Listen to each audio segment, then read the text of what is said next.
Today we're going to be looking at fractions that are equivalent, and specifically fractions that are equivalent to 1/2. So just like always, we've got our 1 whole in front of us so that we make sure that everything that we're doing, we're comparing to 1 whole. And then we've got our 1/2 bar because, like I said, we're looking at fractions that are equal or equivalent to 1/2. So they've already done the fourths for us. So we're going to go ahead and fill these in with our fraction bars. And we can see that it takes 2 1/4 pieces, or 2/4, to equal 1 whole. We know they're equal because they take up the same amount of space in the box. They stop at the same point, and if this were a number line, they're the same distance from 0 on the number line. Okay, so let's think about sixths. If we start laying down sixths, it's going to take 3/6 to equal 1/2. Okay, so I want you to start thinking about patterns that you might be seeing here as we move on to eighths. So I want you to predict how many eighths it will take to create 1/2, a fraction equal to 1/2. I will start laying them out.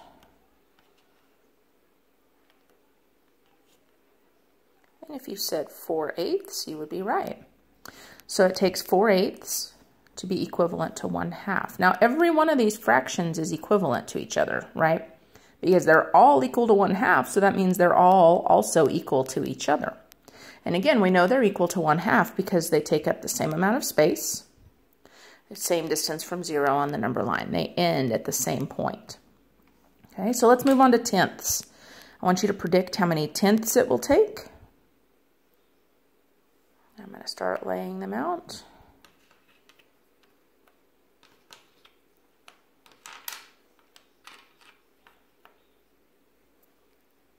And if you said 5/10, you would be correct. We always want to make sure that we're lining them up evenly on the ends. Okay, now for twelfths. So as I'm laying them out, I want you to predict how many you think it will take to be equal to 1/2.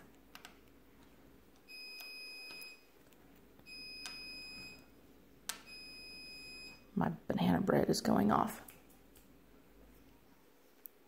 Okay, so if you said 6/12, you would be correct.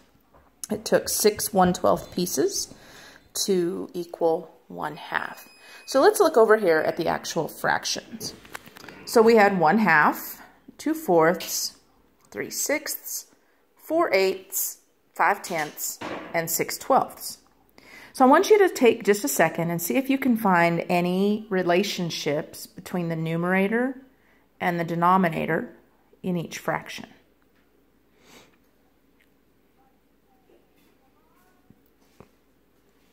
Hopefully, you notice that the numerator is half of the denominator. Or we could say if you double the numerator and your answer is what's in the denominator, your fraction is equal to 1/2. 1 plus 1 is 2. 2 plus 2 is 4. 3 plus 3 is 6. 4 plus 4 is 8, and so on. So when we're looking at fractions equal to half, the numerator would be half of the denominator. Just like here, 5 is half of 10. So next year, you're going to be using this fraction 1/2 as a benchmark fraction to be able to compare other fractions. Because this year, we've got pictures to help us. Next year, you won't always have pictures. But you'll be thinking, okay, is this fraction equal to 1/2? Is it less than 1/2? Or is it greater than 1/2? And by doing that, you'll be able to compare different fractions to each other. Now let's think for a minute, what if I wanted to see about thirds? Is there a fraction with thirds that is equivalent to 1/2? So I'm going to put that 1 bar there and let you make a prediction. And hopefully you said, nope, we can't do it because 1 bar is not enough, but 2/3 is way too much. So I want you to think back to when we learned about divisibility and whether or not a number is divisible by 2. And we said a number is divisible by 2 if it is even, which means it would be able to be equally split into 2 groups. Or in other words, you can divide it in half exactly. We can't do that with a number that is odd in the denominator because I cannot split 3 into 2 equal groups. I cannot split 3 in half using just whole numbers. So, thirds cannot be equivalent to halves. Fifths cannot be equivalent to halves because they are also an odd denominator. So to be equal to 1/2, your fraction has to be even in the denominator.